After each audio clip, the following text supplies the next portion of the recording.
Committee on Homeland Security, Subcommittee on Oversight, Investigations, Accountability, and the Subcommittee on Border Security and Enforcement will come to order. Without objection, the chair is authorized to declare the committee in recess at any time, any point. The purpose of today's hearing is to examine the consequences of the Biden administration's abuse of immigration parole and how Congress and the Trump administration can work to address those consequences. I now recognize myself for an opening statement. Good afternoon again. Welcome to the Subcommittee on Oversight, Investigations, Accountability, and the Subcommittee on Border Security and Enforcement's joint hearing on returning immigration parole to its proper statutory purpose. First, I would like to thank our witnesses for being here today. This hearing was originally planned for April 8th. However, due to last-minute and unforeseen circumstances, it had to be postponed until today. And we appreciate our witnesses' understanding and grateful you can be here to talk about this important matter. On the note of witnesses, unfortunately, due to a flight cancellation, one of our witnesses, Charles Marino, will not be able to join us today. I would like to welcome the gentleman from Louisiana, Mr. Carter, who will serve on the Oversight, Investigations, and Accountability Subcommittee for the 119th Congress, and we look forward to working with you.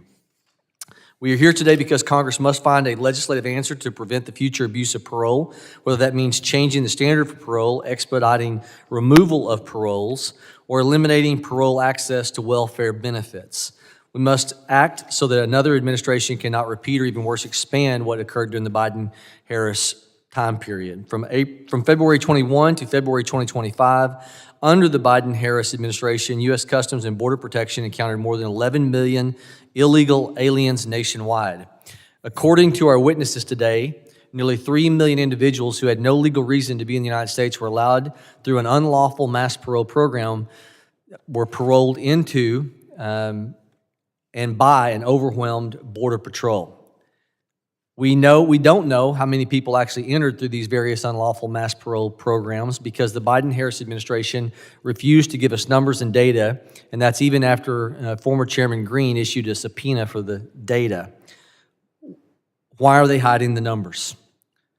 Because parole was out of control, and it would have been a political disaster if the American people knew how bad it was. And they abused this authority in support of an open-ended borders agenda.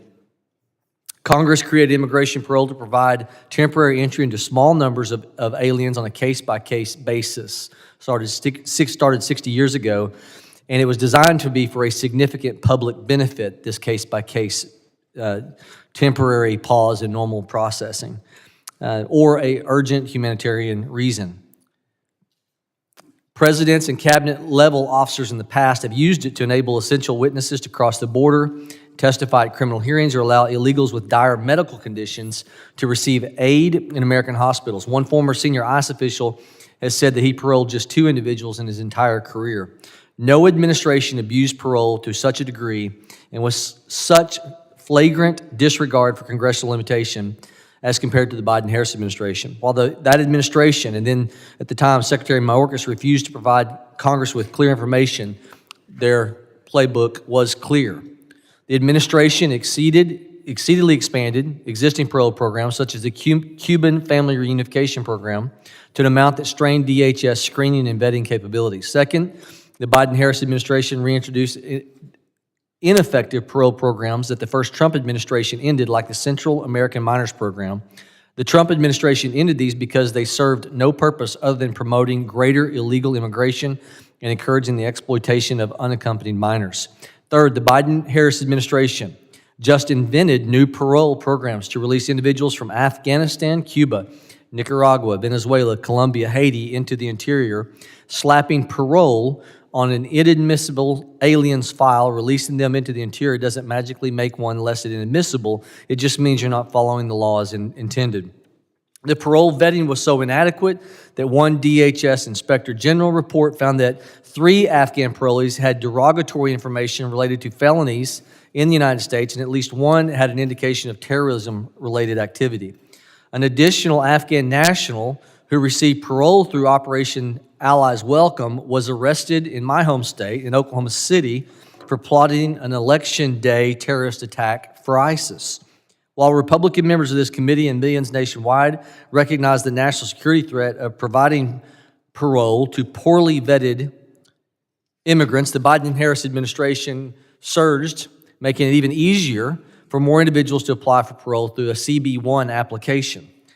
We even found that during the administration that cartels hijacked that CB1 app to create appointments for would-be parole, for a fee, of course, so that the administration parole program was helping cartels pocket more dollars from desperate individuals.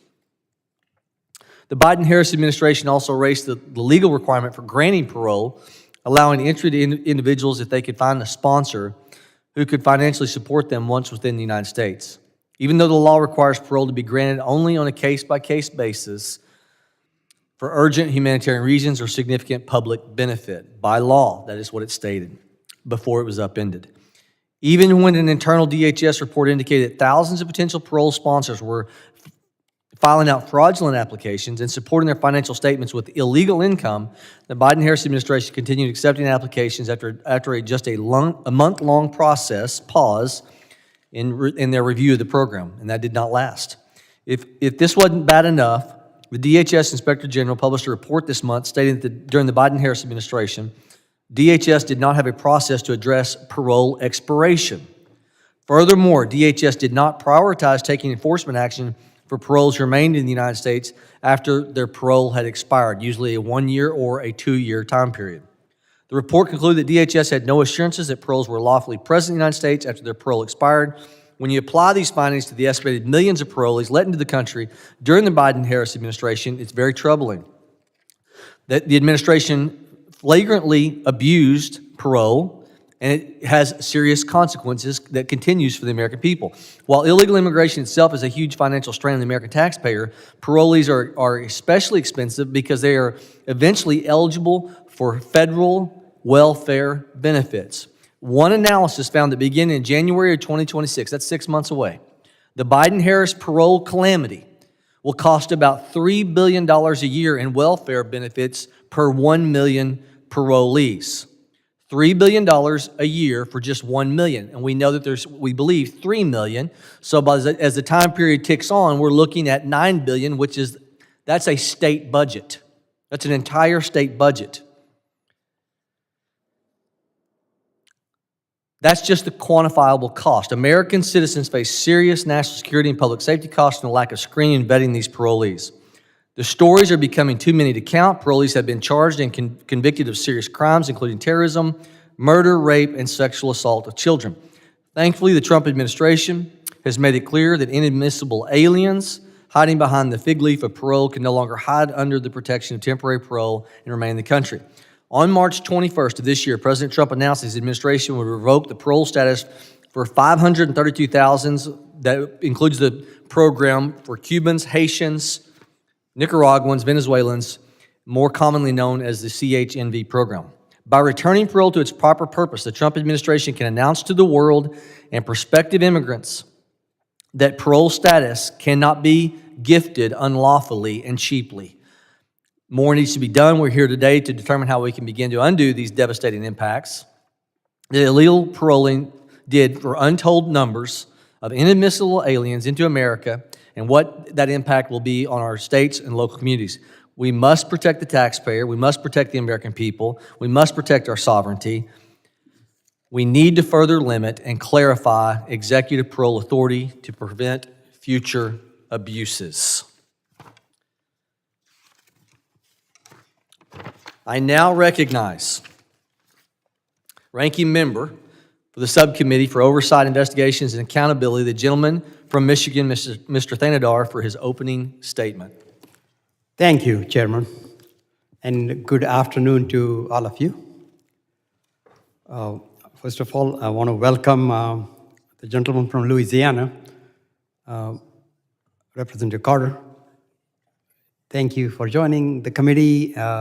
We are honored to have you and honored to have your expertise.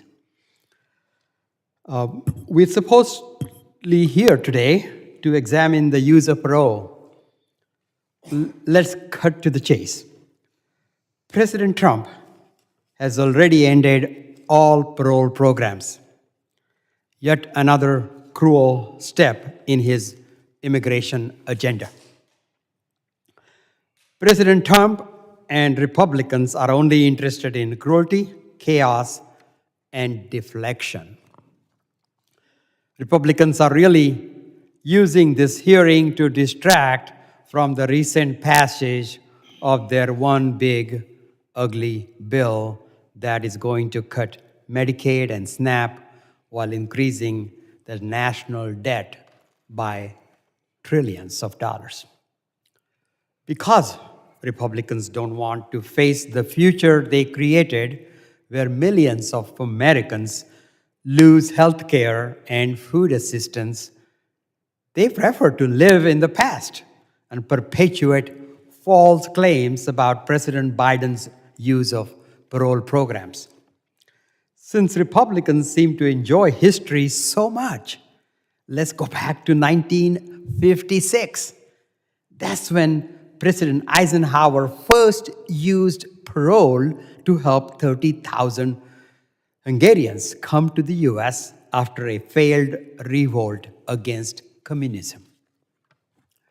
Parole has been used by every Republican and Democratic administration since it is a valuable tool to help those in urgent humanitarian situations. Parole programs also reduce illegal border crossing, increase the US workforce, and grow our economy. Given the benefits, the public might be asking why Trump is terminating parole programs. Is it simply because he is on a revenge and a retribution tour? Is it because he hasn't done enough already to shatter the economy? Or is it because he needs to turn parolees into undocumented migrants that cosplay Christie can then shackle and deport to a prison in El Salvador for a photo op? Trump and Noam are not focused on just violent criminals. They're arresting and deporting hard-working immigrants who wash dishes, pick crops, and construct homes. This administration is so desperate to achieve its goal of 3,000 arrests a day, it is targeting US citizens and lawful residents exercising their First Amendment rights, all while ignoring court orders. It is my Republican colleagues want to investigate immigration abuses, there is no need to relitigate false claims from the past. President Trump's daily actions are a continual assault on the Constitution that warrant congressional oversight. The American people are waiting for Republicans to stand up to the Mad King. With that, Mr. Chair, I yield back. Thank you, Ranking Member. I now recognize the Chairman for the Subcommittee on Border Security and Enforcement, the gentleman from Mississippi, Mr. Michael Guest, for his opening statement. Thank you, Mr. Chairman. This afternoon, our hearing will provide a critical opportunity to investigate how the Biden-Harris administration systematically weakened our national border security and at the same time intentionally facilitated the influx of millions of inadmissible aliens into the United States through the unlawful use of mass parole. As members of the legislative branch, it is our duty to determine how and why the Biden-Harris administration abused its authority to grant parole meant to be applied only on a case-by-case basis for urgent humanitarian needs or significant public benefit to justify the mass release of between 2 and 3 million inadmissible aliens into our country. However, the Biden-Harris mass parole programs, though stopped by the Trump administration, continue to impose significant financial costs on the American public and generate increased public safety threats. During his time in office, former President Biden's open policies incentivized illegal immigration, signaling to the world that our borders were open. In response, people from around the world flooded across our borders and overran our communities. This resulted in historic, never-before-seen apprehension numbers. To combat the bad optics of the growing border crisis and to try to cover up the true scale of illegal immigrants entering the United States, the Biden-Harris administration created multiple mass parole programs to hide the truth from the American people and to quickly release individuals into the interior. These programs were deliberately designed to conceal and downplay the true scope of our border crisis. One of the ways the former administration misled the public was through the conversion of a little-known program originally designed to schedule cargo inspections into one of the most abused programs in our nation's history. The CBP-1 app was used in a manner never authorized by Congress to create a fast-track pathway for parole into the interior of the country. The implementation of the CB-1 mass parole program resulted in nearly 1 million illegal aliens entering this country. This committee found that the individual who applied for entry into the U.S. using the CBP-1 app were ultimately released into the interior at least 95% of the time. Additionally, more than 500,000 other inadmissible aliens were granted parole under the mass parole program for Cubans, Haitian, Nicaraguans, and Venezuelans. The Trump administration has wisely ended both of these programs by executive order, but the fallout remains. Earlier this year, DHS Office of Inspector General released a review of specific Biden-Harris administration parole programs, confirming that the previous administration had no plan to remove aliens whose parole had expired. That meant that there are potentially hundreds of thousands of inadmissible aliens who may still be at large in a country long after their parole has expired. To make matters worse, many of these aliens and those who sponsored their entry were not properly vetted. Both the CHNV program and the CBP-1 appointments had to be paused due to suspected rampant fraud. The consequences of these reckless and unlawful parole programs have been devastating, and the American public has paid the price. One horrifying example is the brutal murder of 22-year-old Laken Riley, an Augusta University student, at the hands of an illegal alien from Venezuela who was paroled into the country by the Biden-Harris administration. More recently, an Afghan national who was paroled into the United States in 2021 was arrested for plotting an attack in the name of ISIS on Election Day 2024.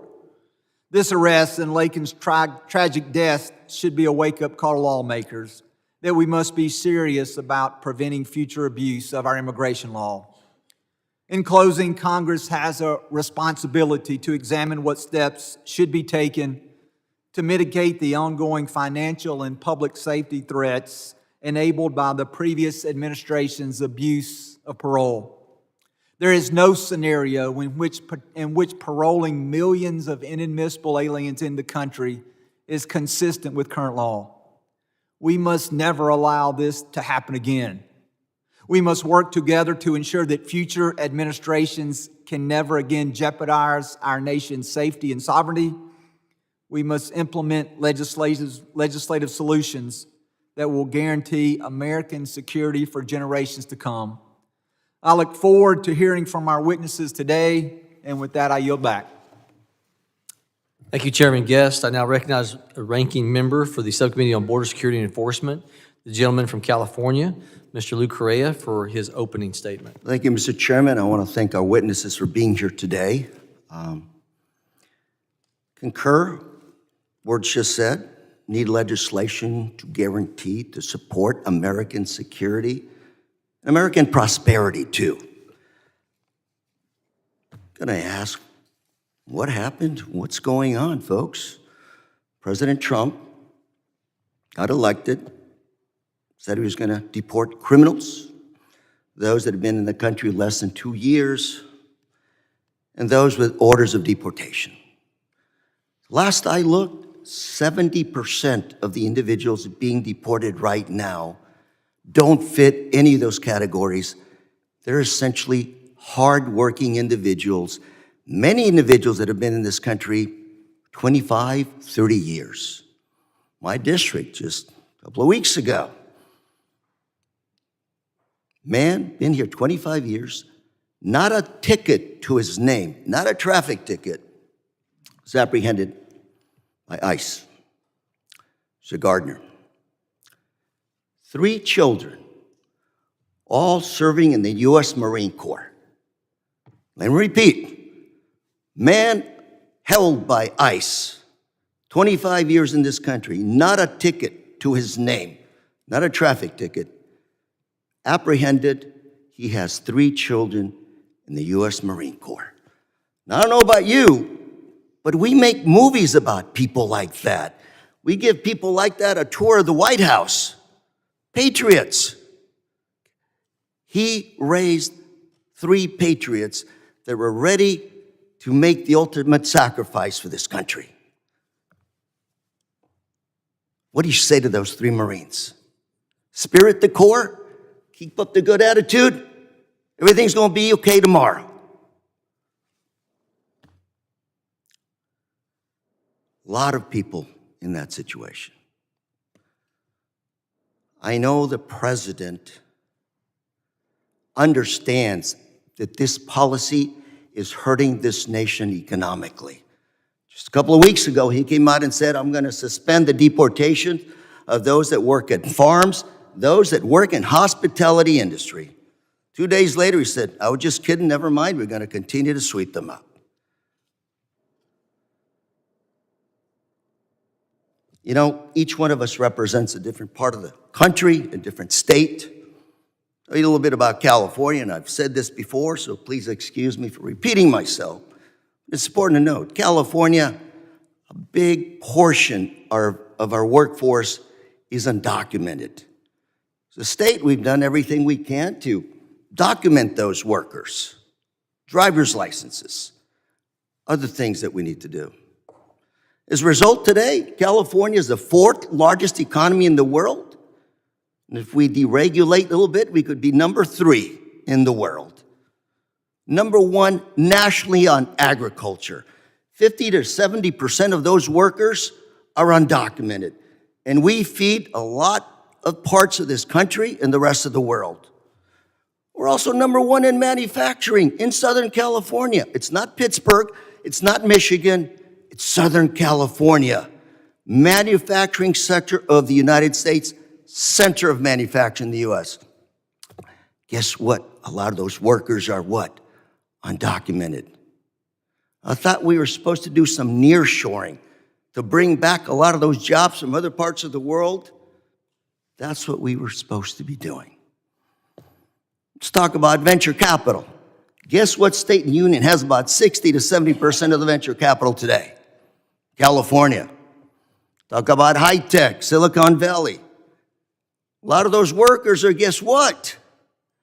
Visa holders. Overstayed visa. India, China, Europe. We attract the best and brightest. We have the best biotech in the world right now. We invent the best medicines in the world right now in California.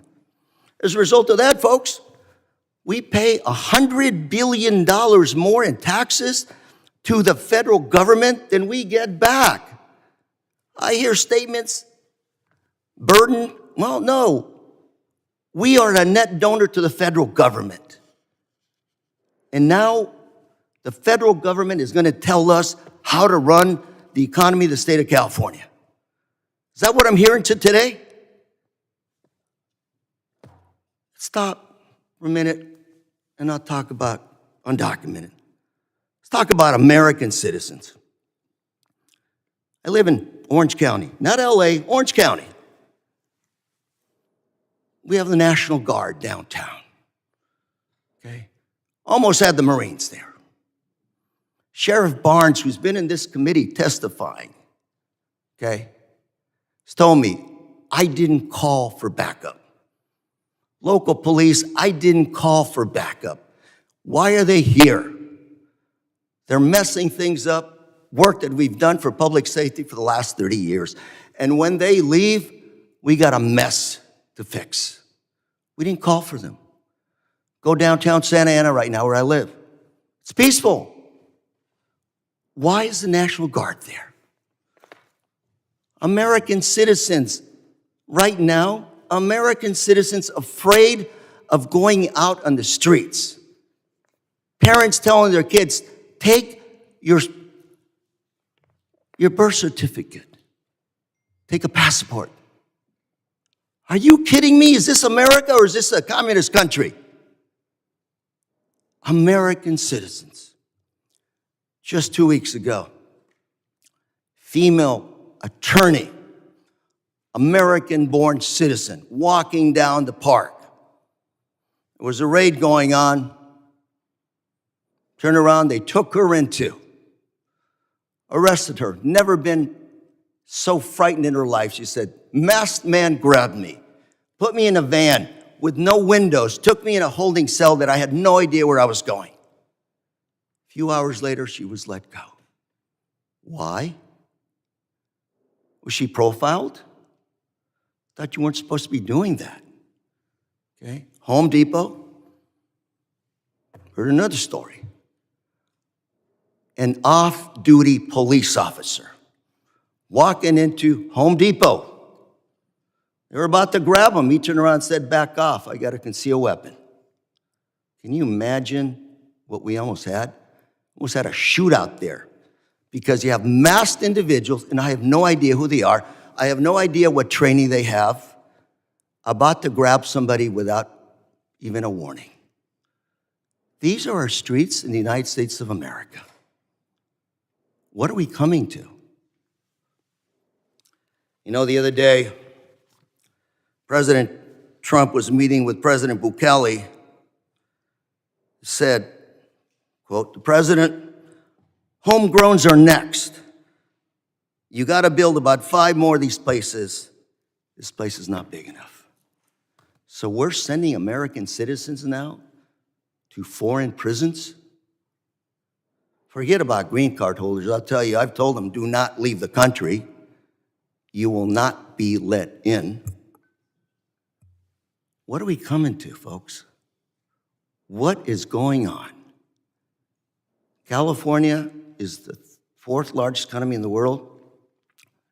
Our ag industry is getting devastated. I won't even talk about the trade that the ports of LA, Long Beach, the biggest ports we have in this country. I think their trade is down 30, 40%.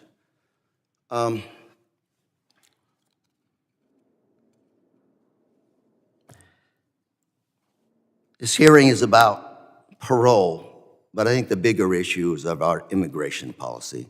My colleague just said we need to legislate, protect American security. We've also needed immigration reform for a long time.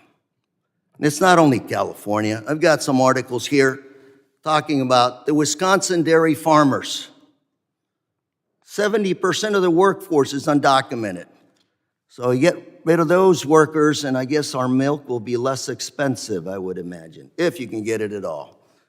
Another one here. Immigrants contribute greatly to the Social Security's trust fund solvency. They pay into Social Security, never get a dime back. Labor and immigration reform. Many dairy farmers struggle to recruit and retain native workers despite higher wages and benefits. But I guess we're going to take our graduate students and now tell them to go milk the cows and take care of the cows. That's what we're saying. This is an interesting one, a little bit off point. Irish tourist jailed by ICE for months after overstaying the U.S., his visa, by 3 days. By the way, tourism is a big industry in my district. They're down 20 to 30%. Dairy farms are vulnerable to Trump's mass deportation threats. The industry hopes to get a pass.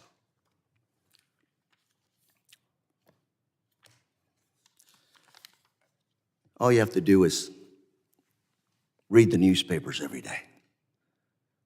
I'm not quite sure where we got off on this track. We're supposed to deport criminals. And I can tell you back home, I've talked to people who believed the president when he said he was going after these 3 sets. Criminals, overstays, those here with less than 2 years. And now, going after hard workers. Our economy is going to suffer. Inflation, shortages. Maybe the president doesn't know what's going on. he needs to know that ICE is doing more than maybe he knows we're doing. Look forward to hearing the testimony from our witnesses today. Mr. Chair, take over the gavel. Gentleman yields. Other members of the committee are reminded that opening statements may be submitted for the record. I'm pleased to have a panel of expert witnesses before us today on this very important topic. I ask that our witnesses please rise and raise your right hand.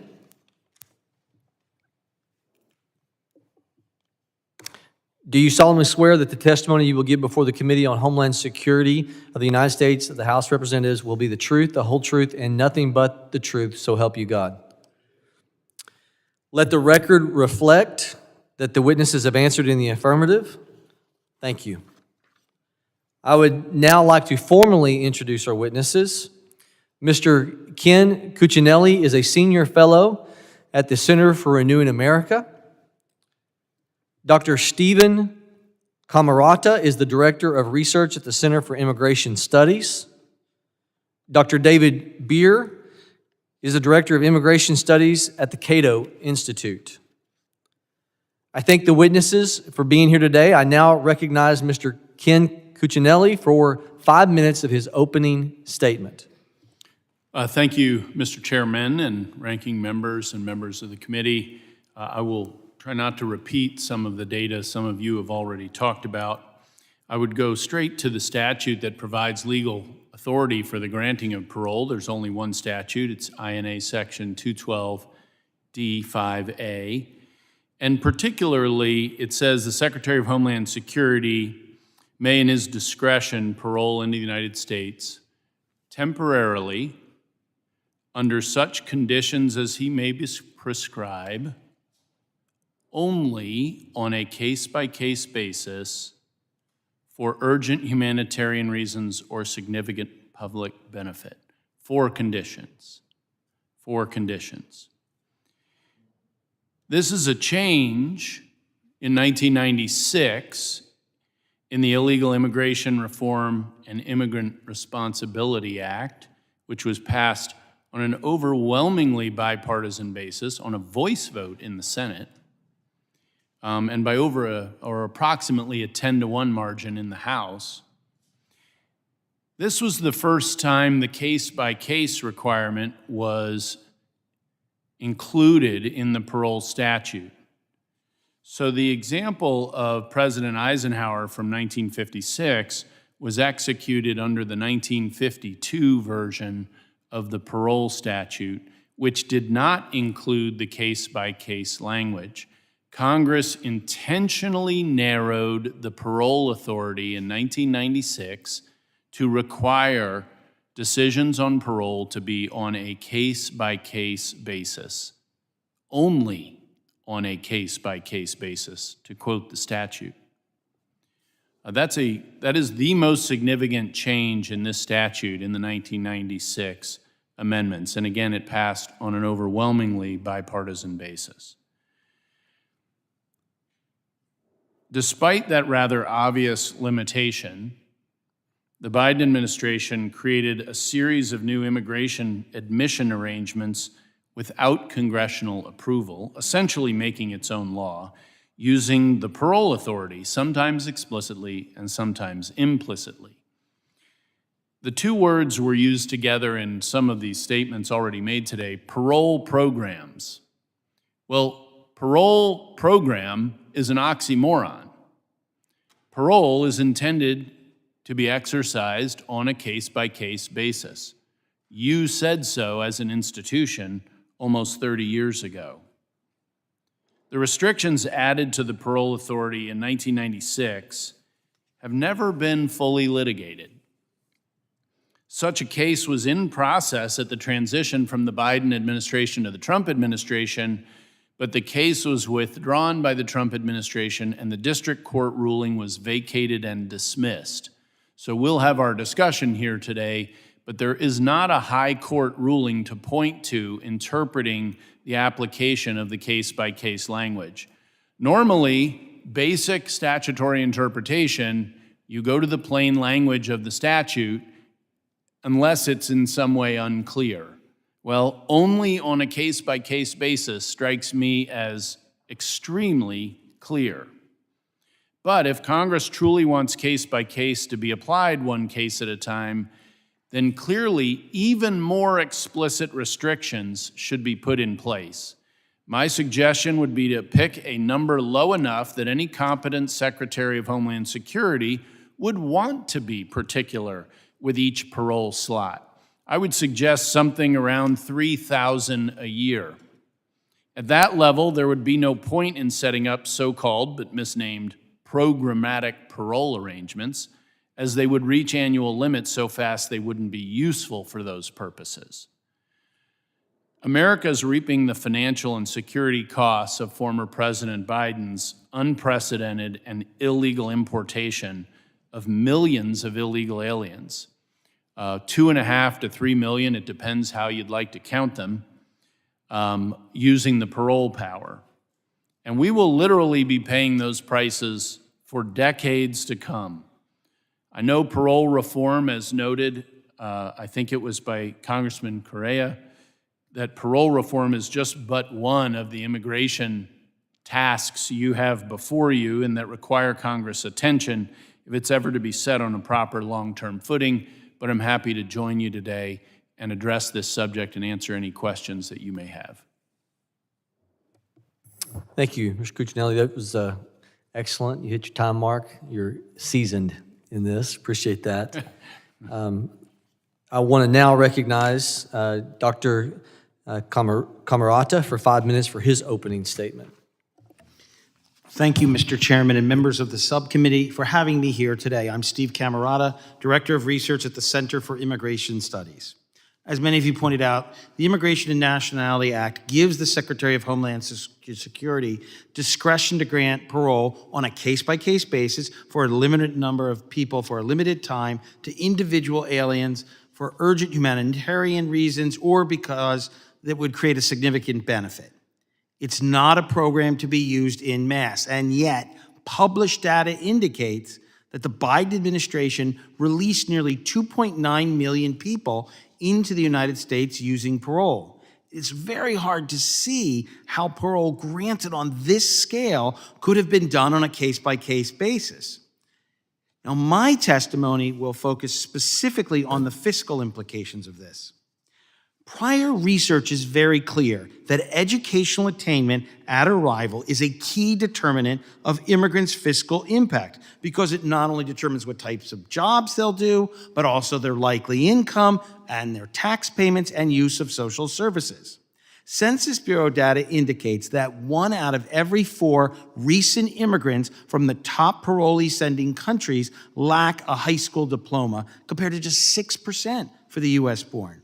Also, new adult parolees are significantly less likely to have a college degree than the U.S.-born.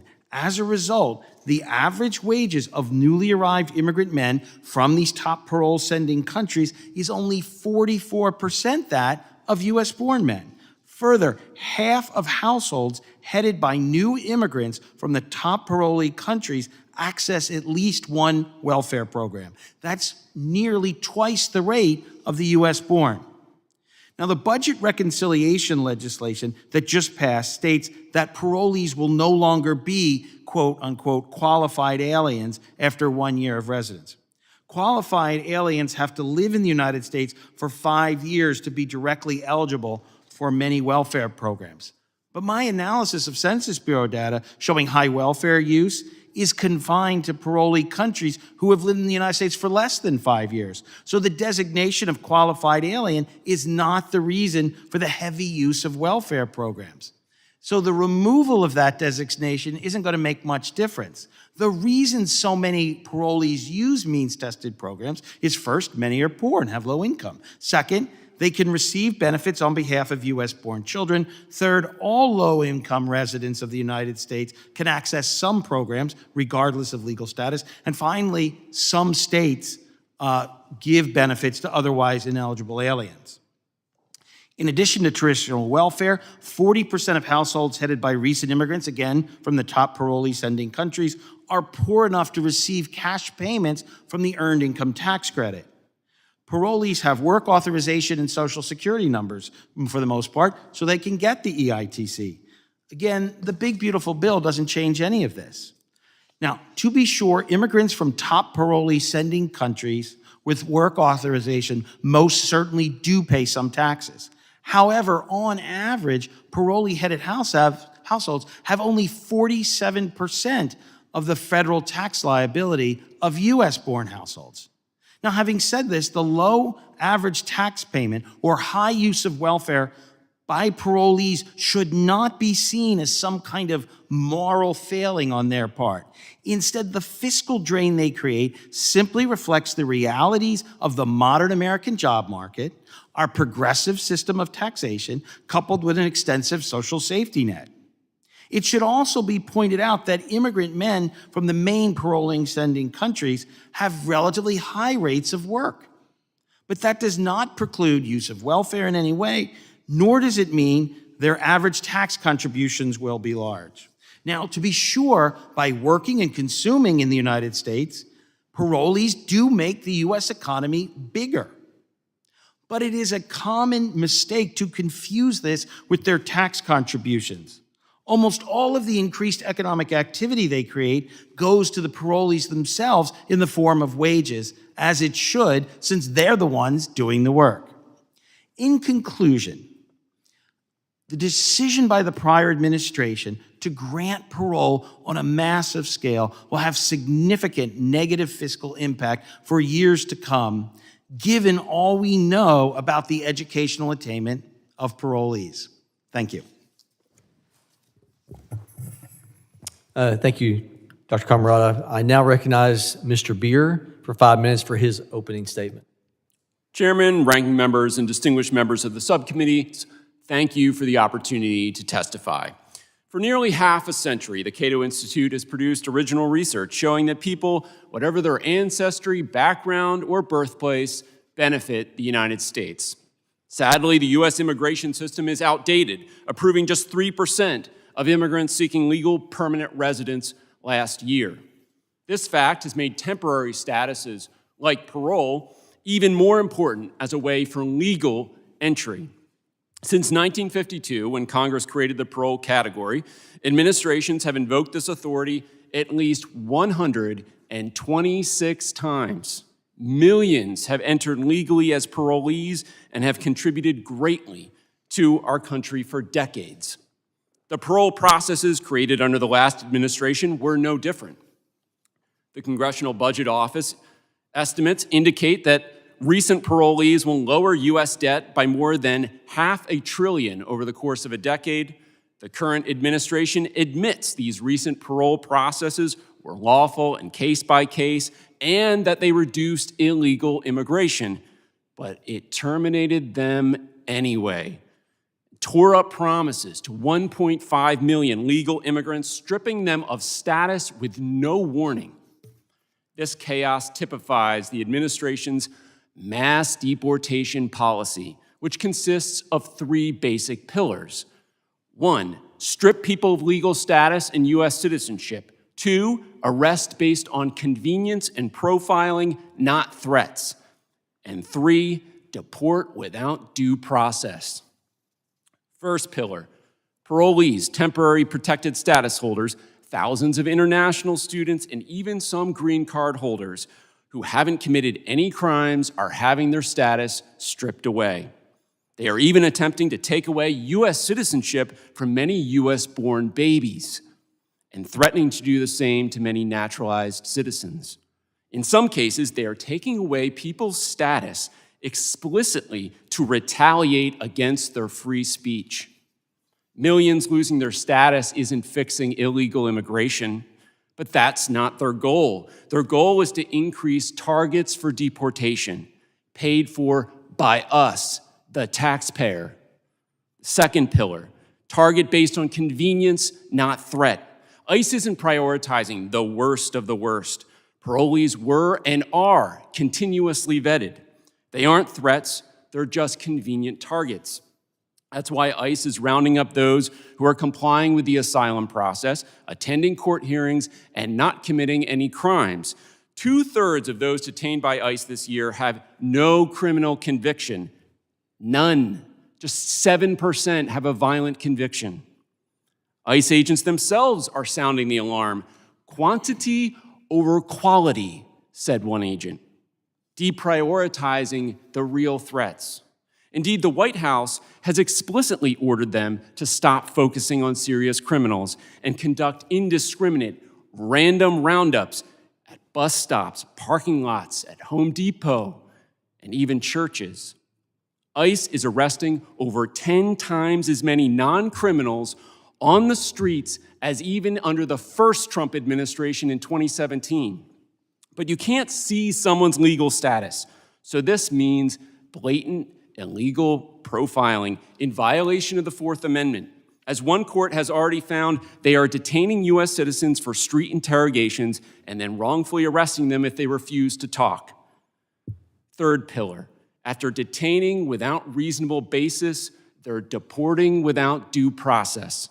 In March, the administration grabbed more than 50 people who entered America illegally, never violated any law. It threw them on a plane and sent them to a foreign torture prison without a trial or so much as a hearing and in violation of a court order. The Supreme Court has already found these expulsions were unconstitutional, but DHS, it disagrees. The president is violating court orders, openly flouting U.S. law, and violating the First, Fourth, Fifth, Sixth, Eighth, 10th, and 14th Amendments to the U.S. Constitution. President Trump can certainly make America poorer, weaker, and less safe with his feckless, chaotic deportation crusade, but he cannot ignore the Constitution. The Constitution is our wall of defense against tyranny. It's the one wall we all should agree needs to be higher. Thank you. Thank you, Mr. Beer. Members will be recognized by order of seniority for their 5 minutes of questioning. Additional rounds of questioning may be called after all members have been recognized. I now recognize myself for 5 minutes of questioning. Dr. Cameruda, you talked about the cost. I appreciate that. Dr. Camerata, what do you think is the total cost? And the last statement is forgetting that we are debt loading upon American children right now, and every expense that we are incurring is taking from the next generation of U.S. citizens. So what is that true cost that the one big beautiful bill that did address some things is not addressing, specifically the earned income tax credit? And under 3 million illegals that came through under this process, what do you think that cost is per individual, multiplied by 3 million, specific to the earned income tax credit?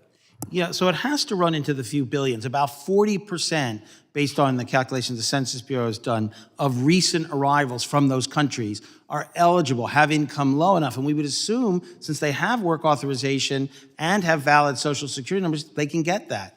And so that number has to run into the billions, maybe 2-3 billion in the value of the earned income tax credit. But we don't have a specific number. Thank you.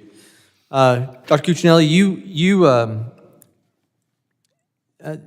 explained a lot about the process. You've got a lot of years of experience. We've heard from senior officials like the current CBP chief, Rodney Scott, that when he was at Border Patrol, he paroled only a handful of individuals during his entire career. How many people historically have been paroled into the country every year? Prior to the Biden administration, you would be talking in the thousands as a general matter. Thus your pronouncement of 3,000 as a good... Yes, and it also makes irrelevant programmatic parole, but it also makes the leadership actually value the slots so that you really do look for real, indisputable humanitarian benefit, indisputable significant or humanitarian reasons, indisputable public benefit. And I would note, when I hear an example like Congressman Correa's example of the father of 3 Marines, that's a very sympathetic case. And I would respectfully suggest that you preserve parole for those cases. When you use it willy-nilly for 2-3 million people whom you barely vet, if at all, you don't end up with that quality of story 2 and 3 million times. So if you want to just bring in those good cases, I'll call them, then you need to restrict the availability of parole to the secretary and to every administration so that they're forced to use it for quality cases. Let me shift gears relative to what happens once parole is provided, that designation. What happens to that individual in terms of the time period? They're then told to, some are told to show up to an ICE agent to be able to be given a notice to appear in an immigration court. But many of these ICE officers are so backed up by our understanding, it may be as long as 10 years. Again, some of these are 1 year, 2 year, in terms of the time period that should be allowable, can turn into many multiplied past that. That notice to appear, if it goes to the nth degree, Right. how long does it take for these people to otherwise be processed, then final adjudication? So Congressman Correa's other comment about how this needs to fit into the bigger immigration reform question falls right into your question here. So one thing that no one has talked about is how all of these otherwise illegal entrants clog the system for people who are playing by the rules, who have played by the rules all along. America is the most generous immigration country in the world. And that's the legal portion of what we do. And that is clogged up. That's where that 10-year backup number comes from. And the estimates, again, are different. Presumably, some of the money from the bill that just passed will be used to get more judges, more lawyers, et cetera, and to move those cases faster. But in the Biden administration, hey, come see us at the ICE office, they knew very well that a large portion of those folks would never show up, and in fact, they didn't. And so now we need to go find them just to end their parole and put them back in the status they were previously in and deport them where appropriate. As it's commonly said, notice to appear turns into notice to disappear. I now recognize Ranking Member Thanedar for 5 minutes for questions he may have. Thank you, Chair.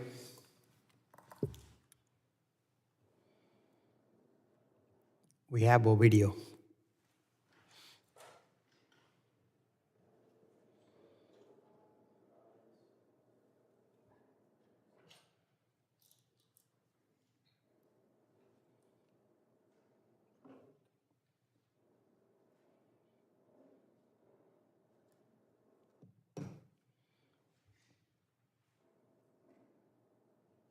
Along Sunset and Western Avenue, their cell phone video that you just saw captured the raids occurring at this Home Depot property. Also,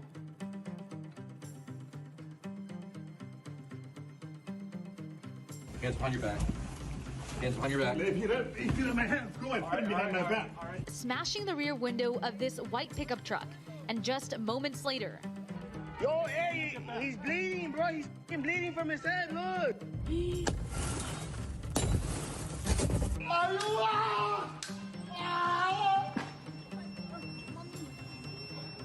Lining this area as children were playing.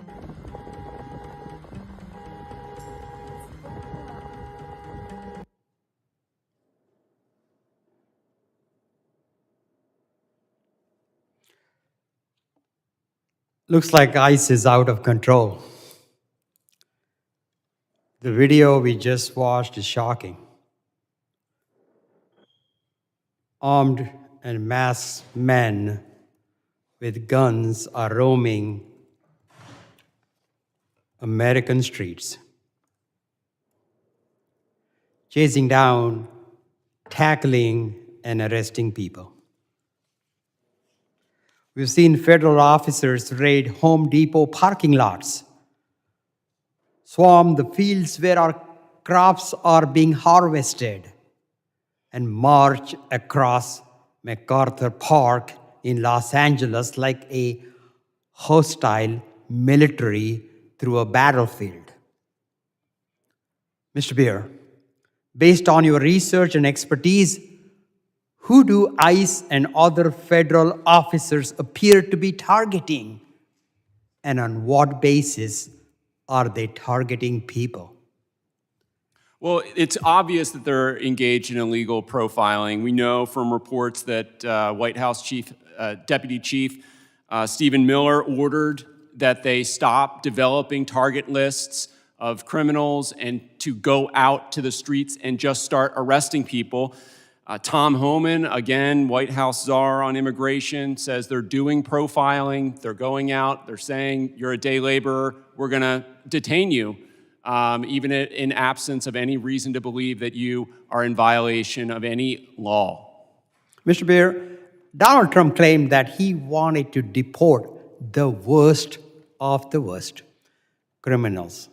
If that is the case, why is Trump targeting people in Home Depot, parking lots, and agricultural fields and public parks? Are they all criminals?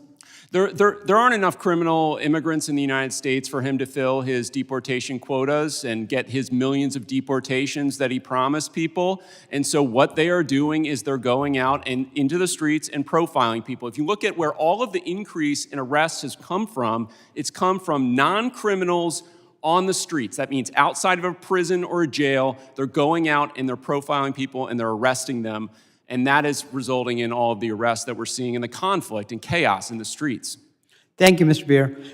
It's not just that Donald Trump's agents are unconstitutionally and immorally profiling people based on the color of their skin.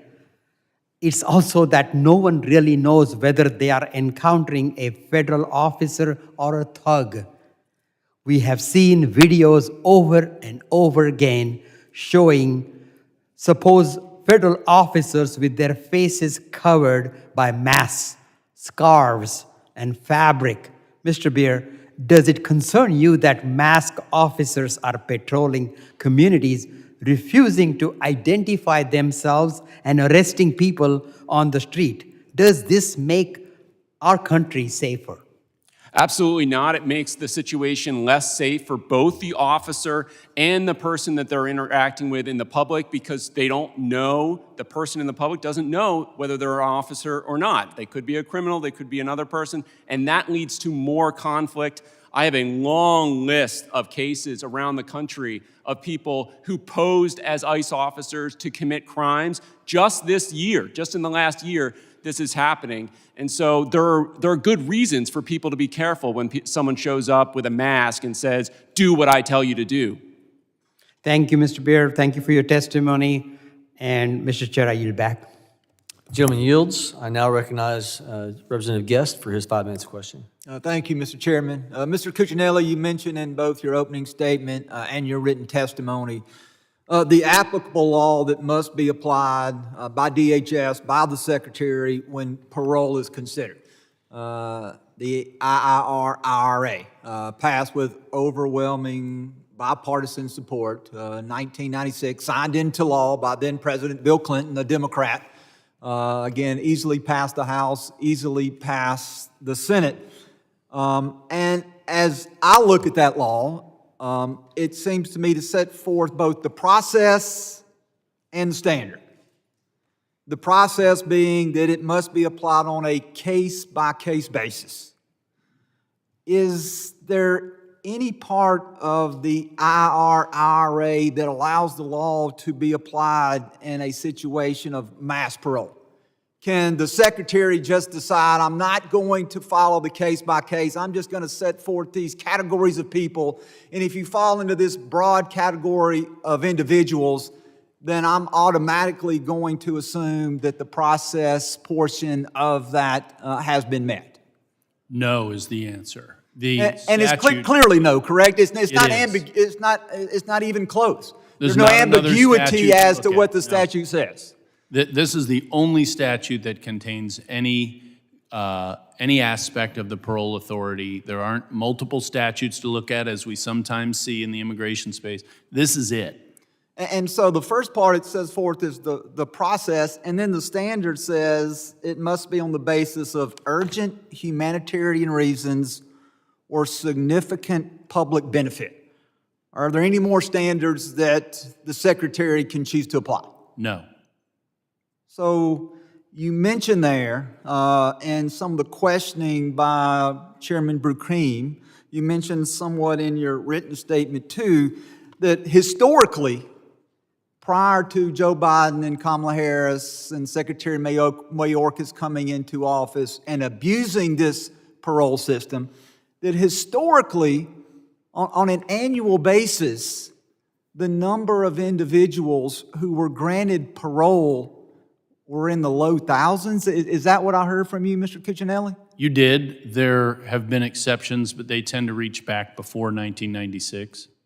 You even mentioned a range in your written statement of 3,000 to 5,000. Can you expand on where that came from? That's my suggestion as to how to bring this system under control. If you are going to have administrations that sometimes will simply not abide by the plain language of the statute Congress passed, then you need to put in harder, more objective limitations in place. If the alternative is complete unfettered discretion, which is how the Biden administration operated, or zero, there are reasons both of those are bad. So thus my suggestion in the 3,000 to 5,000 range of putting a hard cap on an annual basis on the Secretary of Homeland Security and how many people they can let in using this parole authority. And so when you say 3,000 to 5,000, that's annually, correct? That's Yes. 3,000 to 5,000 a year. I did some rough math. I took into account, said that there were 3 million people that came in and were paroled during that 4-year period. Divided by the number of days over 4 years, and at 3 million, that's over 2,000 individuals a day. A day. Each and every day, Monday through Friday, Saturday and Sunday, Christmas, New Year's, July 4th, that were paroled in the country. And then given the administration just the benefit of the doubt at 2.5 million. I did that math. That's 1,700 individuals a day, each and every day for 4 years. And so what you're telling me is that we should be shooting for a range of somewhere between 3 and 5. And let's just double that number just for argument's sake. Maybe we say 10. Maybe we say 20,000 is a good number. But we, in a given week, we're doing over 14,000 individuals in a given week. And so, Mr. Cuccinelli, just let me ask you, as my time draws near, based on what you know about the law, the standards and the process that must be met, did Secretary Mayorkas, did the Department of Homeland Security, under the prior administration, did they abide by the law, or did they abuse the law that was given to them by Congress? They rather obviously abused the law. Thank you, Mr. Chairman. I yield back. The gentleman yields. I now recognize Representative Correa for his 5 minutes of question. Thank you, Mr. Chairman. Mr. Cuccinelli, we're going to see if this gentleman can get parole in place, as father of these 3 American Marines. You mentioned we are our most generous nation. We are, but we also benefit tremendously from immigrants in any way possible. Einstein, well, all of us here are immigrants to this country. We made this country strong. But, Mr. Beardum, we hear a lot about the costs. We hear a lot about the cost benefits. I've been hearing this argument 30, 40 years. The costs. Are there any benefits to immigrants working in this country? Of course, there are huge benefits to immigration. Look, without immigrants coming into the United States right now, our labor force would be in decline, and that would have devastating It'd be another consequences. Japan. Say that again? We would be another Japan. Yeah, and look, you can survive. Japan hasn't gone away, but they're poorer as a consequence. And so if you want to have a vibrant society, you want to have as many people contributing to it as possible. That's what the Founding Fathers understood from the beginning, is that people are the ultimate resource. They are a benefit to the country. There are economies of scale that happen when you have more people that come in, and those people end up doing more specialized labor, which improves living standards for everyone in the United States. You know, I think about people trying to get to this country to work, and the draw. I don't think it's as much welfare as it is a good job. And, you know, I think I would propose that the easy way to solve a lot of this is penalize the employers. I mean, put them in jail, come down on them hard. Once you stop hiring folks, guess what?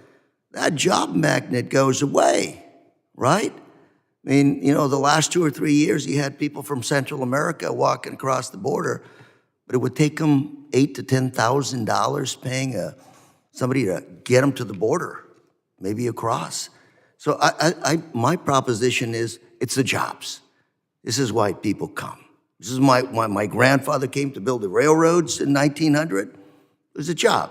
Go ahead, Mr. Beard. Well, look at the immigration system. We have a guest worker program for lesser skill agricultural jobs, but only if they're seasonal and temporary. We have one for non-agricultural jobs that has a low cap. That's also only if it's seasonal or temporary. You look at all of the people who've come in over the last few years. Where did they go? They went into the year-round permanent jobs in agriculture, in manufacturing, in poultry processing, in other areas where there is no visa. There's no way for them to come legally. So yes, we need a legal way. Parole is one of those ways. We're hearing from the committee, they don't like parole. I don't know why they don't like parole, but they don't like parole. So we'll call it something else. Call it a visa.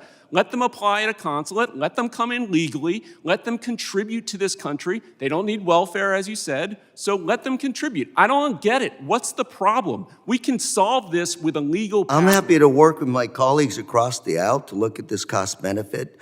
I always ask myself, what's the value of being energy independent in terms of national defense? Everybody here wants to be energy independent.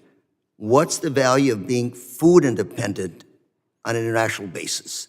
You want to import your food, be dependent on somebody else, or you good exporting it? And those are the issues I think we have to look at strategically. Where do you want to go as a country? But let's be honest about this cost benefits. I mentioned some of the articles, you know, Wisconsin, other parts. I just saw a map. The southern states of this country, heavily reliant on ag immigrant workforce, undocumented. So all I'm saying is let's just be honest and let that drive policy. Facts. Go ahead. Well, you're absolutely right. And if you come back to this issue of parole, we keep hearing again and again how they were otherwise inadmissible or otherwise illegal. Look, everyone is otherwise illegal except for their status. So these people have status. They're already here. They're already contributing to this country. Why would we rip up their status, create all this economic turmoil? If they have criminal record? No criminal record. They're vetted. But if they do, then you're not in. But if you're a hard-working person, then you're in. Exactly. Possible. Mr. Chairman, in the last seconds, I ask unanimous consent to insert into the record a number of articles describing contributions of immigrants to Social Security, American ag, the dairy industry, the labor force in general. These articles essentially highlight how these industries are dependent on undocumented economic labor force. Without objection, so ordered. The gentleman yields. I now recognize Representative Strong for his 5 minutes of questioning.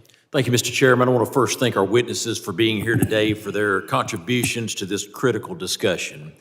Mr. Cuccinelli, according to the Department of Homeland Security, nonprofit organizations occasionally serve as sponsors on parole applications.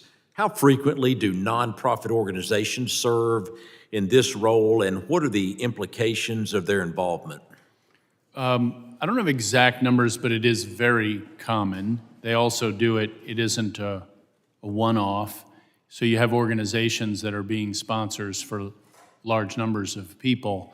And I would just point out, this concept of sponsorship is as old as the American immigration system, but the fact of the matter is, in our adult lifetimes, sponsors have not, repeat, not, been held accountable to what are the supposed requirements of sponsors. And that has just never happened under any administration. So it's easy for the nonprofits or any individual to do this. We have individuals sponsoring, scores of people as well, dozens, I should say, that be the high end, which they could never financially fulfill the obligations if they were called on to do so for everyone they're sponsoring. So this whole system is broken, and thus it's very easy for a nonprofit to step in there as one part of its agenda to bring larger numbers of folks into the U.S. Thank you. I'm glad to see that this administration is placing national security first and is taking the necessary actions to restore integrity and accountability to our immigration system. Mr. Cuccinelli, can you discuss the role that state and local law enforcement play in supporting ICE with parole removal orders, as well as any challenges that they see? So first of all, this is all more work for all of them to do if they're willing to do it. Making the news all the time are the states and localities that refuse to cooperate with ICE, and under the 10th Amendment, the federal government can't simply demand local or state cooperation. Now, as your annual budget comes up September 30th, you can write it into the law. This was litigated in the first Trump administration, and without specific budget requirements tying cooperation to the cutting off of funding, then the federal government doesn't have a tool to compel this cooperation. For those that do cooperate, we famously we're seeing it in Florida, and we can go all around the country at the localities in many of your states that are cooperating. Yes, it's easier, believe it or not, to target the criminals because they pop onto your radar. They pop onto your radar. They may be 2.5%, 3%, 4%, 5% of the total population, and I've heard complaints that they're only 30% of those being deported. I would point out that they're 10 times their proportion in the population of illegal aliens being focused on. So that security and safety element is a priority numerically and proportionally. Thank you. Switching gears a little bit, Mr. Camerota, you and I both know that America deserves an immigration system that prioritizes their interest in public safety above all else. Can you further expand on the physical burdens placed on American taxpayers when parolees begin receiving welfare benefits? And are there types of financial benefits that parolees qualify for that other illegal aliens do not? Yeah, so especially with that qualified alien provision that now apparently, as I read the big beautiful bill, is not going to apply. But the thing you have to keep in mind is that probably played some role, but what's driving the high use of public services is the low educational attainment of parolees and their low income, the presence of U.S.-born children, which isn't changing with the law, the fact that some states give them benefits, some programs are allowed to be used, like WIC and free school lunch and emergency Medicaid and Medicaid for pregnant women. So there are these other factors. In other words, if you had to, the bottom line is, people who come to America, even those who work, and as I point out, they have relatively high rates of work, if they have very modest levels of education, they make extensive use of the social safety net. And it's not because they're lazy, it's not because they all came to get welfare, it's just the reality of modern America. You have to be very selective or you're going to get kicked in the teeth in fiscal costs. That's just how it is when it comes to immigration. Thank you. Mr. Chairman, I yield back. The gentleman yields. I now recognize Mr. Carter for his 5 minutes of questioning. Thank you, Mr. Chairman, and thank you to our witnesses for being here today. Like many Americans, I'm deeply troubled by the cruel and profoundly un-American mass deportation agenda being undertaken by the Donald Trump administration and his allies. These harsh policies are not about public safety or border security. We've seen children torn from their parents, flagrant disregard of basic due process protections, and individuals targeted for exercising their First Amendment rights. Congress must do what we can to uphold the values of our founding fathers and the rights of all people in the United States. We need immigration policies rooted in dignity, fairness, and most importantly, due process, not cruelty and authoritarianism. Despite campaign promises, the vast majority of those detained or deported under this administration, have had no criminal record. Many of these individuals have lived here for years, raised families here, and contributed to our communities. In New Orleans, my hometown and district, just weeks ago, Madonna Kashanian, an Iranian woman who's lived in the United States for almost 5 decades with no criminal record, was gardening outside her home when ICE agents detained her. I'd like to commend my friend and colleague, Majority Leader, Congressman Steve Scalise, who worked with me to get her released. Yeah, I said Majority Leader Steve Scalise, who worked to have her released. Congressman Scalise said, and I quote, "She's been a great member of this community. She's done a lot for the people, and her life work is what she should be judged on." This was said by a Republican, by your leader. I agree with this sentiment, and I hope that my Republican colleagues that see this and know that they should too treat every human being seeking a better life in this country the same way. Steve Scalise, Majority Leader, Republican, said that we have to have a better process, that we shouldn't be snatching people who are people that are here that hadn't broken any laws, that had been here for many years. Let's keep this going. It sounds like we're on the right track. I would ask my colleagues on this committee and in the Republican conference to likewise follow the lead of their leader who said this and acted, more importantly, and she's been released as a part of that. She now has due process. That's all we're asking that people have is due process. Have an opportunity to defend yourself. If you are, in fact, someone that's been breaking laws and are habitual, that's another story. But if you've been here and you tried to go through the process, you should not be singled out. Mr. Beer, how has the Trump administration's immigration enforcement practice, such as denying access to legal counsel and expedited deportations without hearings, undermined basic due process and constitutional protections? Look, this administration went to the Supreme Court with the proposition that they could grab anyone off the streets, put them on a plane with no hearing, no warning, and fly them to a foreign prison and put them there indefinitely and pay for it with U.S. tax dollars. They went to the Supreme Court. The Supreme Court said, no, you can't do that. You got to go back and give people due process. That's a good win. Unfortunately, they have tried to evade that ruling in every conceivable possible way, using other authorities to fly people to other countries.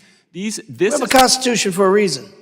We have a rule of law for a reason. We have a constitution. The founders of our constitution were keenly aware that this day might come. Yes, they were. Absolutely, they were. The problem we're facing is there's a lack of consequences when an administration or agents of the administration violate the Constitution. They can violate it with impunity, and as long as they can, they will. I got about 36 seconds. I want to get a few more questions. And what does it mean for civil liberties in a democratic society when the Trump administration targets individuals for immigration enforcement based on political speech and activism, not because of anything else, just because they don't like what you said? This is America, right? This is America, and in America, you don't need a passport to speak freely. And that is what it's coming to. If you can get a phone call from ICE to prove that you are a citizen and then therefore you have the right to say certain things critical of the government, we have degraded free speech for every single person. Lastly, and I'm already over my time, so thank you, Mr. Chairman. ICE agents wearing masks without identifying badges or identification. We've seen people abuse this already. What risk do we have? And I'd ask each of the members to kind of chime in very briefly. When we have armed guards that don't wear any identification, that don't show a badge, that hide their faces, understand the argument that we have to protect the agents. but should there not be some duty to identify yourself as a duly appointed ICE agent to make sure that nefarious actors are not misusing this role to do things that are further illegal than we've already seen happen? Real quickly.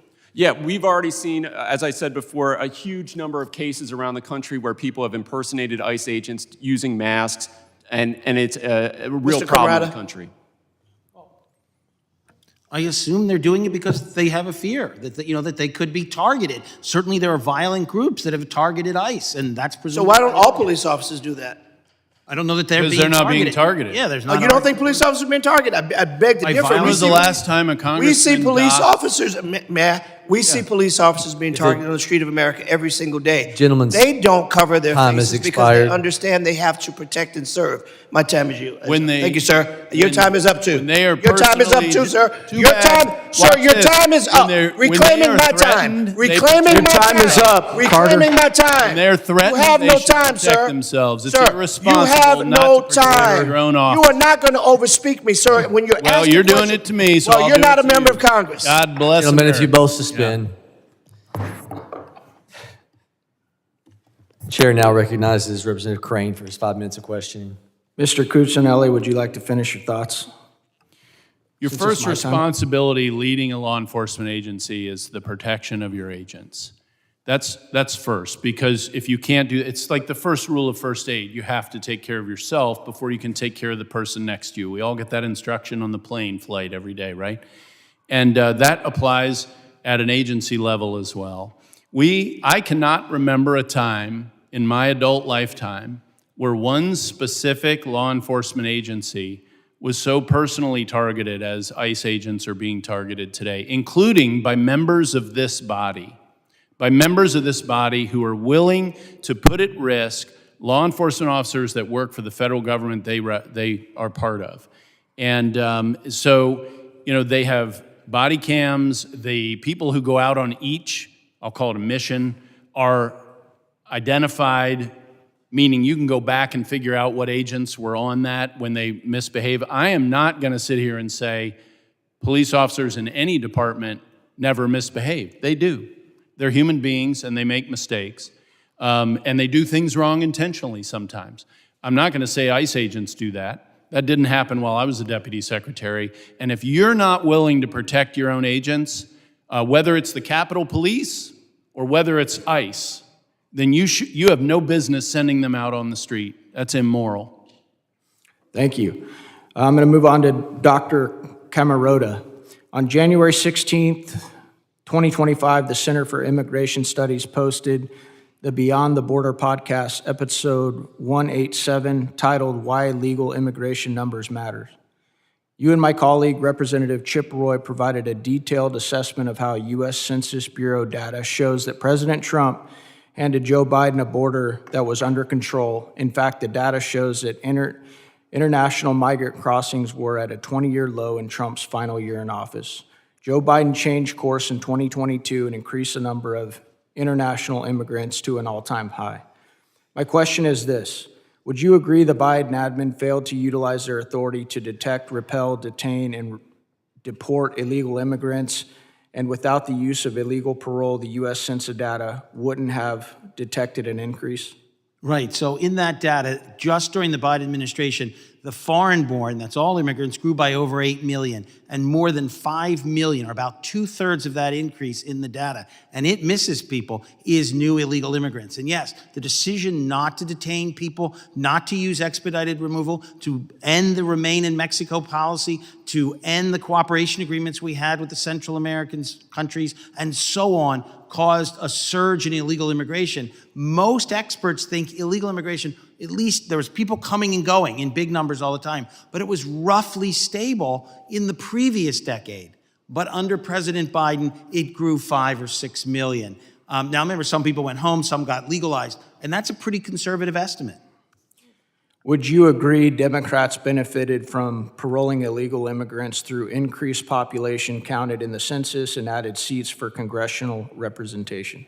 Well, I have a very detailed study of that. Obviously, it didn't matter for 2020. It is true that as a general proposition that the arrival of immigrants in Democratic leading states tend to help Democrats. Also, the other big thing it does, it creates districts with relatively few citizens because the district lines are drawn based on total population. And those districts with relatively few American citizens do vote overwhelmingly Democratic, but that doesn't mean the illegals are voting or that the non-citizens are voting. It's just the people who live around them are very much Democratic. But it does increase Democratic representation, while the districts that are overwhelmingly comprised of American citizens tend to vote overwhelmingly Republican. So yes, there is a political dimension here.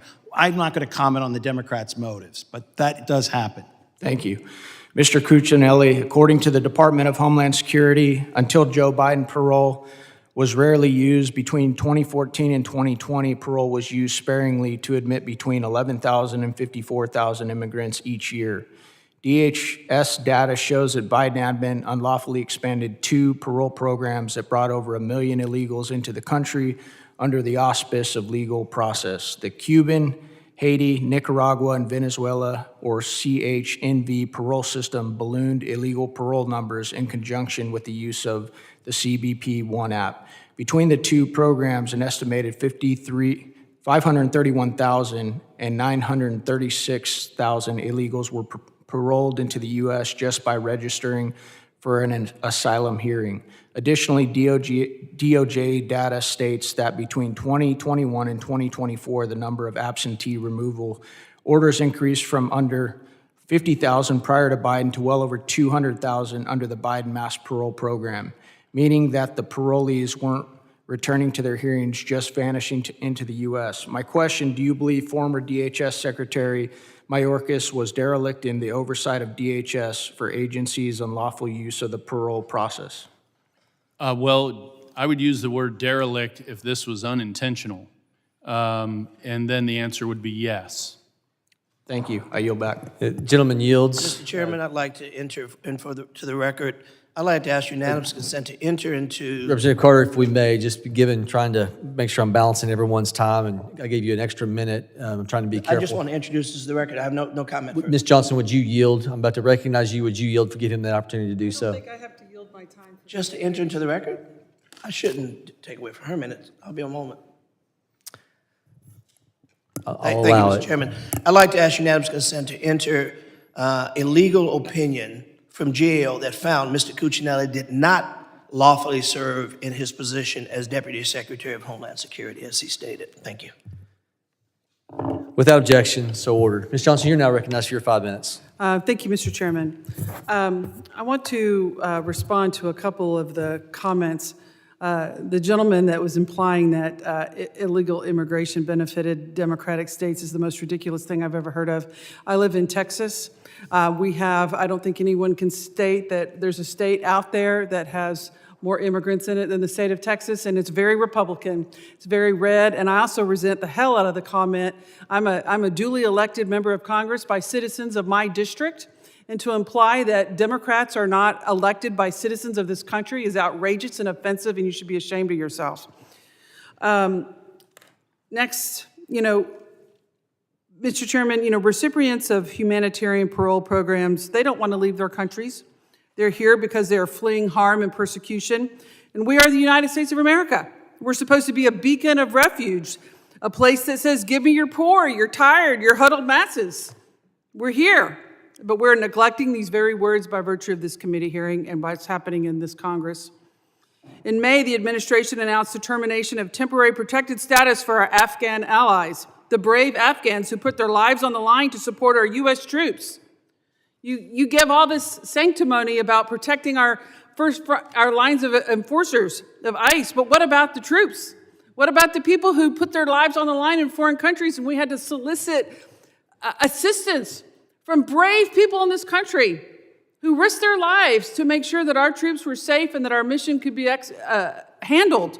And we said to them, if you help us, we will be there for you, but not anymore. So now, the U.S. is home to over 200,000 Afghan allies.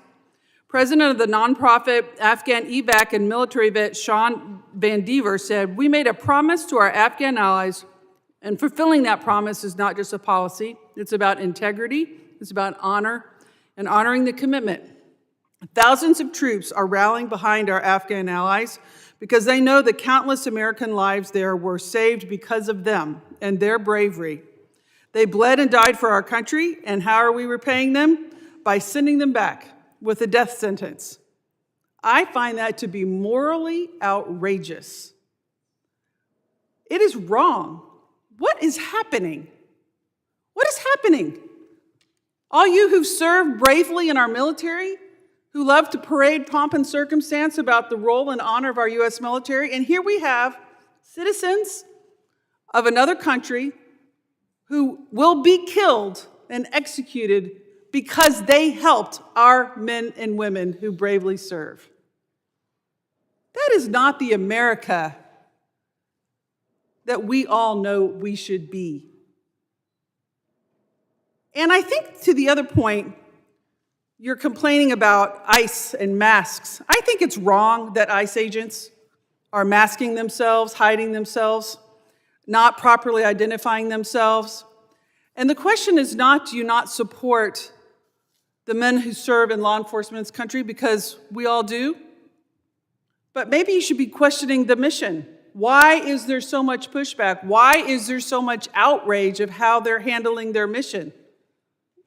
Why are we not questioning that? I think we are. That the way they're doing it, by running up on people, by coming and attacking people who are in this country legally. This country said, yes, you have temporary protected status. Yes, you can come here. You've come the right way. And now we're saying, within very short notice, get the hell out. That is not fair. That is not right. That's putting these people who come here to fulfill their American dream, the tired, the poor, the huddled masses, come here and you can be free. It's just so wrong. And I think what we're seeing here is an outrage by the American people. And it's the leadership of this administration that is sending these agents into dangerous, harmful activities that are causing such a public outcry. Mr. Breyer, I have a question.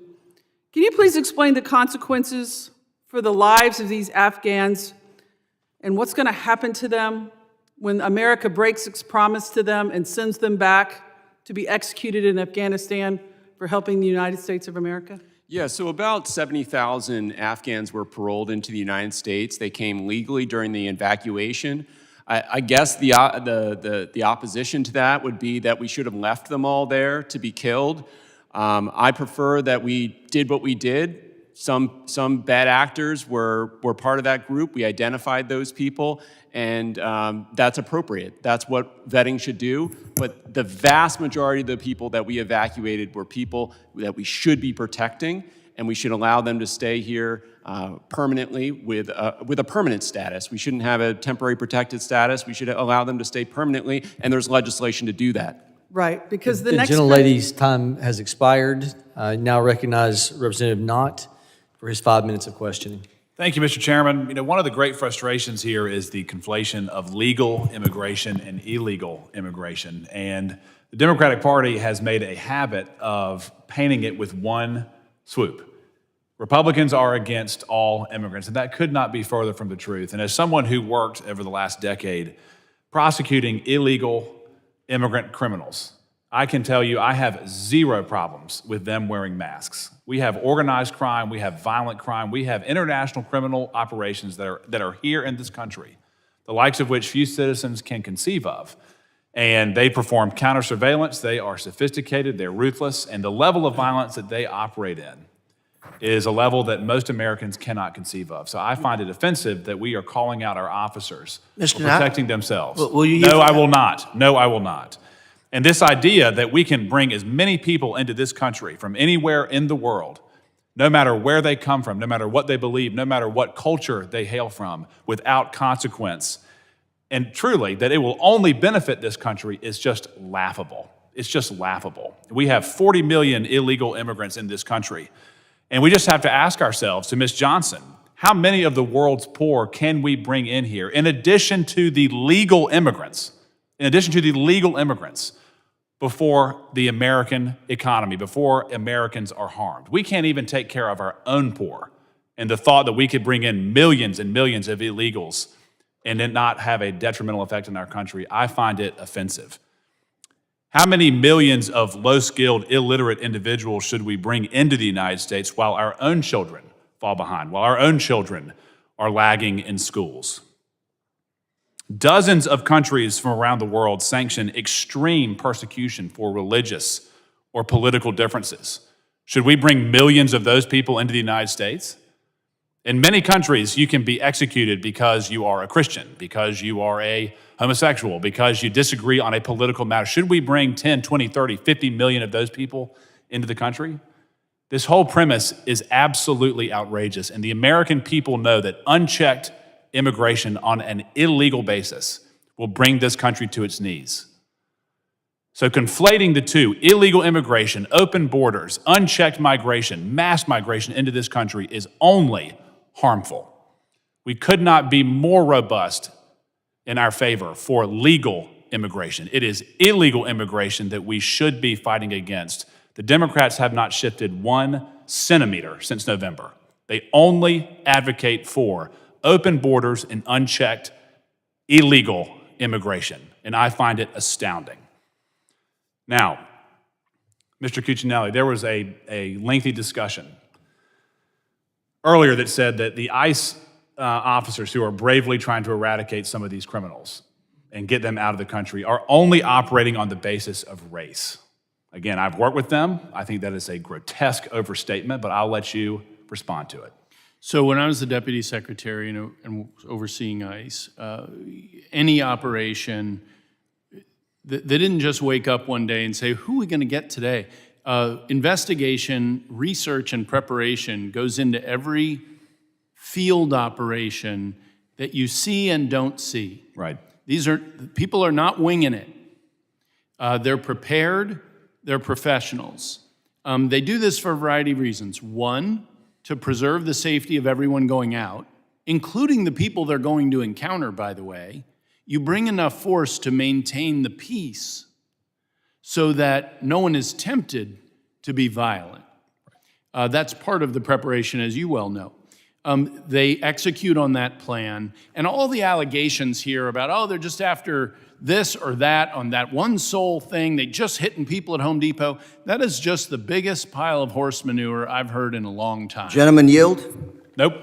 So, the comment was made, maybe it's the mission. I think she's right. That's not a reason that's not a reason that law enforcement officers shouldn't be enforcing the law.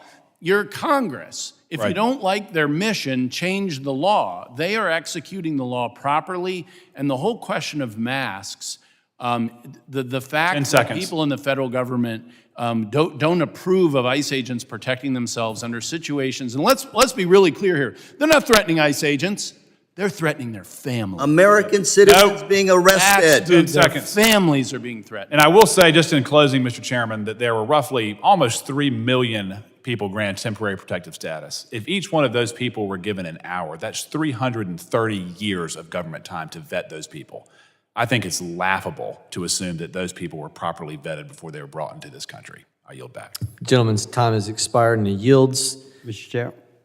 Representative Thander, you are recognized.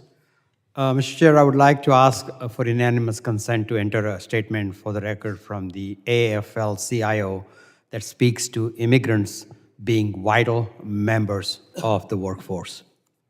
Without objection, so ordered. I want to thank the witnesses for your time, your testimony, and the members for the questions and the dialogue. The members of the subcommittee may have some additional questions for the witnesses. We ask the witnesses to respond to these in writing. Pursuant to Committee Rule 7E, the hearing record will be held open for 10 days. Without objection, the subcommittee now stands adjourned.